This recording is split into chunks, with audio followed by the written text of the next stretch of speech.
On to our next question, and Ms. Murray, we'll give this one to you here. Housing for the young and the elderly. Yes. It's a big problem. It's not just Hempstead's problem. It's across the island. What does Hempstead need to do to keep young folks here? I'm doing enough. No, it's not. And, you know, it's funny, you know, they use these statistics to say one thing, but it really doesn't say what they say it's going to say. The 250 units that you mentioned was done over the last 20 years, which is an average of 12 or so a year.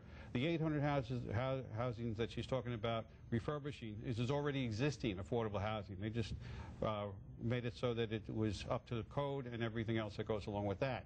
You know, it doesn't solve the problem. The problem is solved by having what I would do as a leader in the town of Hempstead, a summit. We would call together the affordable housing people, we would call together the civic leaders, the village, the town officials, and we would have a summit where we can work out where we can do the affordable housing and to meet the need for our young people and our senior citizens. You know, there's a 5,000 unit deficit in the town of Hempstead on housing. It's 200 houses a day. I'm sorry, it's 200 units a year. And she talks about building 12 and 250 in the last 20 years. You know, you can't have leadership like that. You have to take the bull by the horn. You have to go out and you have to solve these problems. If status quo isn't going to work, 12 units a year isn't going to work. We need the summit. I would call for the summit, and I would provide leadership for this.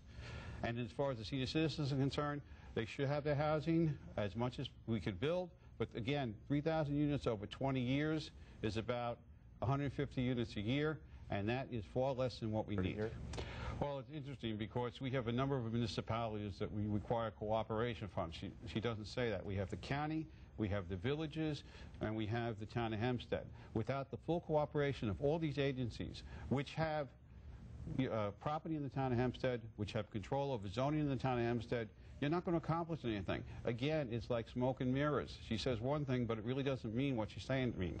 We need leadership. We don't need excuses. And that's all that they're doing. They're just giving us excuses. Okay.